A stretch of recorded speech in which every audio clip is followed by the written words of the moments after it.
d'accord. Aujourd'hui, nous sommes pour la mobilisation de notre peuple en vertu de l'article 64. Écoutez, la CENI va proclamer quel résultat provisoire, issu de quelle compilation. Au moment où nous vous parlons, aucun CLCR n'a fonctionné. Denis Kadima a reçu la mission d'observation électorale SSS, à l'issue de laquelle il a donné une interview. Au cours de cette interview, il reconnaît que les résultats qu'il est en train de donner n'émanent pas des CLCR parce qu'il a voulu agir par rapidité. Et s'il agit par rapidité, donc ces résultats lui ont été transmis par voie électronique. Or, le vote électronique, justement, a été interdit au Congo. C'est un vote semi-électronique et qui doit passer par les CLCR. C'est régi par les articles 69, 70 et 71 de la loi électorale. Donc, les résultats qui vont sortir aujourd'hui viennent de la tête de M. Kadima et du circuit de la fraude qui a alimenté ces résultats. Alors, quelle valeur accorder à cela par rapport à la loi congolaise?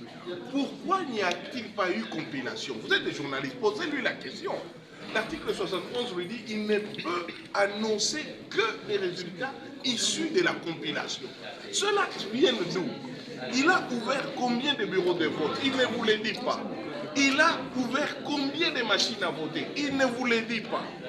Et les résultats issus des machines à voter qu'on a trouvés entre les mains des candidats de l'obédience de Félix Tshisekedi, comment il tient compte de ces résultats?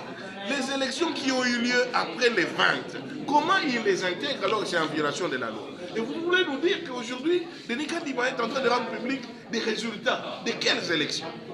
Ok, pour terminer, tenez plus compte de vos querelles pendant la campagne. Aujourd'hui, vous regardez tous dans la même direction.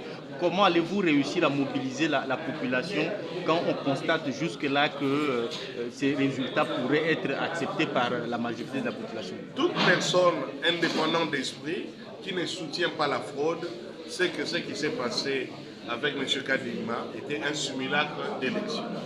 Notre population a remarqué que tous les leaders avaient la même lecture sur ce qui s'est passé en termes de fraude. Dès lors que nous avions la même lecture, la société civile nous a rapprochés pour que nous puissions travailler en synergie.